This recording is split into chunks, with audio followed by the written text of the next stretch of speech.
কি মজা স্বামীর, তুই তা বুঝবি না রে।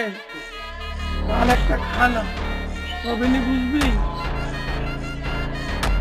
পাঁচজন ভাই আমি খাই পাগলা মামা পাগল একটা খানা, একটা খানা। খাবো না ভাই। চাচা একটা পান দিয়েন তো। না তো পান দিয়ে না, ওরে আরেকটা দেন।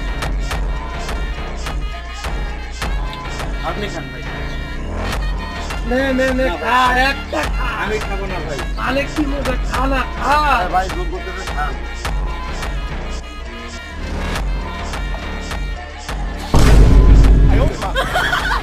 কি রে, একটা ভাই। পানেও খাইতে পারলি না তুই। এগুলাকে খায়, আর এটা যে কি মজা পান আপনি সেটাই বুঝলাম না। চাচা একটা পান দেন তো।